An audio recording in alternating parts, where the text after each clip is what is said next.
of cars, that's also what I've been like trying to really figure out this whole week, the car situation. Because like I need a car. That's complicated. I'm really leaning towards leasing a Mazda 3, the hatchback. Side note, have you had a chance to talk to Anas about any of this? Yes, I have. He's been sending me like good like Craigslist links and stuff, but I'm like he really likes hunting for deals online. Yeah, like he's that's been like helping me. He's been helping half me. the fun. He's like, I don't know, I just like hunting for good deals. Yeah, no, he told me he just bought a Prius like this week. Yeah, he sent me a picture and he goes, I'm a tree hugger now. Yeah, he sent me a link. It was funny. He sent me a link to the exact car my mom has. He's like, look at this deal. And I'm like, that's so funny. That's like literally the car my mom has. Literally my mom's except with car. like 3 times the miles.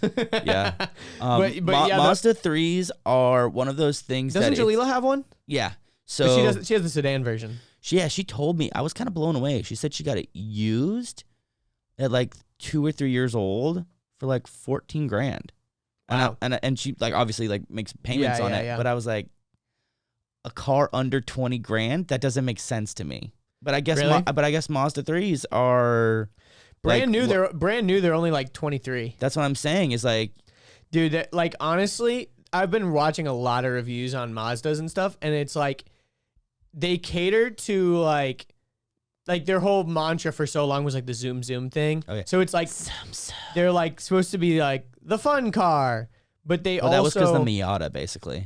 Yeah, but the Miata is also like super like a very fun car on its own, but they're also like not. Do you guys hear popping? I don't know. There's like some weird popping. I don't know. I'll pay attention to it. I don't know. But anyways, maybe I'm just making stuff up in my head. But the Mazda brand also like people just tend to like forget about it. Like when you're thinking about a new car, you're like, oh, what should I get? Like something basic, something easy. I don't know, like a Honda, Toyota, like Camry, Camry, Corolla, Accord, Civic. But like in its class, the Mazda 3 is really good. Is right? insane. Like for the value, and even like over like the Hyundais and stuff. Like the Hyundais are a little bit cheaper. But the like as far as the value that you get, like the Mazda 3 interior is freaking sweet. Well, don't you get like power everything, Bluetooth everything, heated and cooled everything, automatic everything? Like it's like but I would say most cars that are brand new in 2020 are gonna give you a lot of those things standard. Not necessarily. Not necessarily. The thing about it is like a lot of it is like software based, right? So if they can put it in their infotainment system, it's like doesn't really cost them anything to put it in. Well, I'd say heated seats would be hardware. I'd say You're right. You're right about the heated thing, but yes, but like as far as like comparing the class, it's also like the interior design of the Mazda 3. It competes with like the CLA, like the Mercedes. It's better. Like it honestly is like really good. It doesn't have that cheap plastic to it. No, there's like good material design and like everything. Like there's just so many things about like I don't know. There's so many things about certain cars that just make me mad about how like the infotainment system works or how like the AC works or things like that. Like on my mom's Lexus, like there was this weird transition period with cars where they were just integrating touchscreens. And so they were like, oh, we can put less buttons because we can put in the touchscreen. But like, that's not a good idea all the time. Like there are certain things in cars that should always be a knob or a button. And then there are some things that like you can tuck it away in a corner of the infotainment system and no one's going to care. Mm-hmm. And like those types of decisions and choices, it's like, I feel like my Jeep does a good job at that. Yeah, it does. There's a good, for sure, on the Jeep's system is nice. Like the Chrysler Uconnect. The Uconnect. Yeah, it's pretty good. But there's like on a lot of cars, there's just like weird little things that you don't think you would care about. But if you're gonna be committing to this car for like however many years, in my opinion, it should be something that you don't go in and every day you're like pissed off at this one little stupid thing. Mm-hmm. You should enjoy that experience or whatever. And maybe that's a little bit spoiled. Like, it's just a car, get over it, blah blah blah. But like, if you're making that big of an investment and you're gonna like pay monthly payments of hundreds of dollars, it should be an experience that you're like enjoying. And I think coming from someone like you who's into hardware and software and tinkering and efficiency and smart design, and it makes sense. Yeah. I strategically bought my vehicle that way, where I'm like, I I know what I like and what I don't like. Yeah. And there's certain things that are musts for me. Yeah. Dude, you can buy a brand new Fiat 500 Abarth for like $18,000. Really? Yeah. Brand new. That's the craziest thing. You're already zooming around. I totally would, but there are like three main things impractical that I don't like about it. Number one, the driving position is weird. That you don't have a telescoping steering wheel. It's only up and down.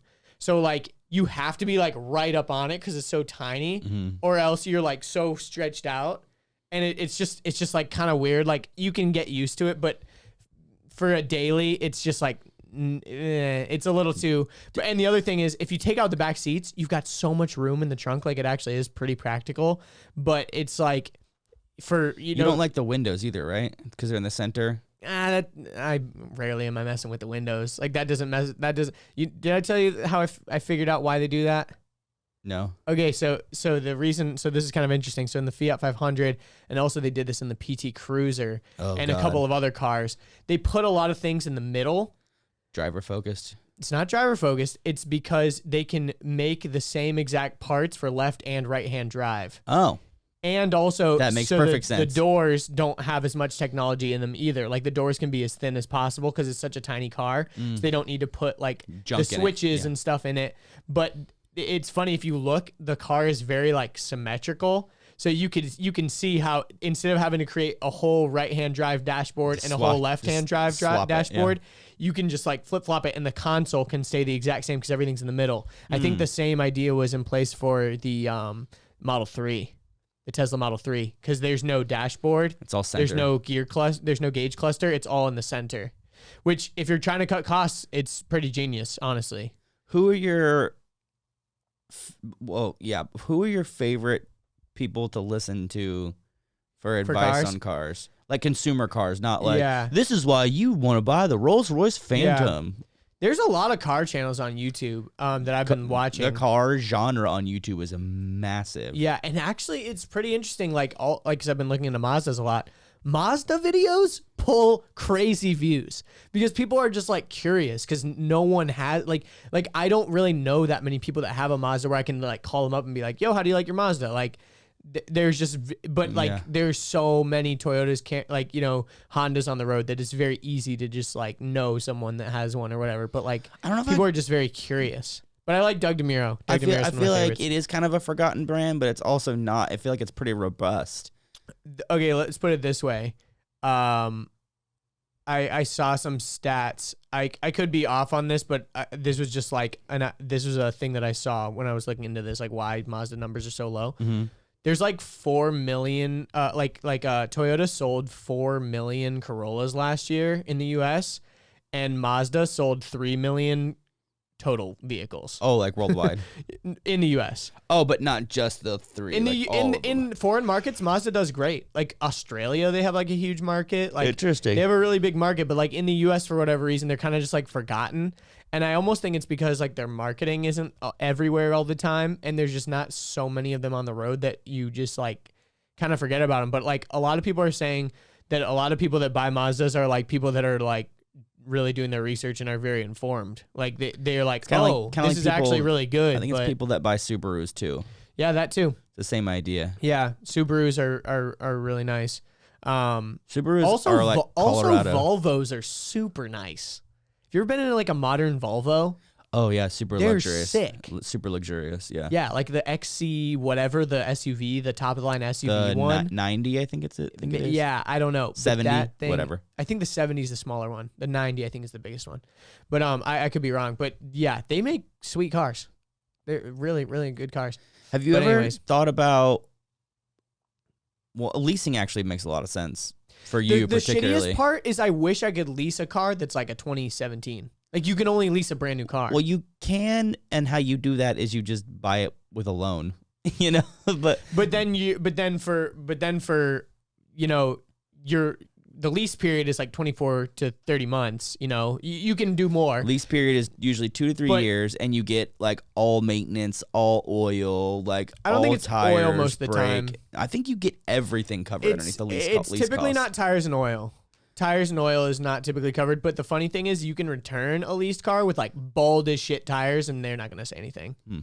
Because I was looking into that. Like they were saying like, yeah, don't go and like put brand new tires on it when you return it. Like they don't need that. Yeah. Like they're gonna put new tires on them anyways when they go resell them as like certified pre-owned or whatever. Or whatever they do to resell them.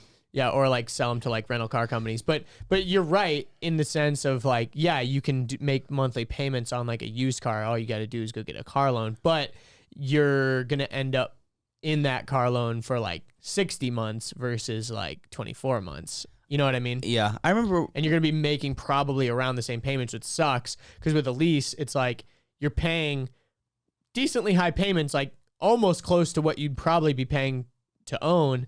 Probably more, actually. Sometimes, yeah. But you're just paying for depreciation, right?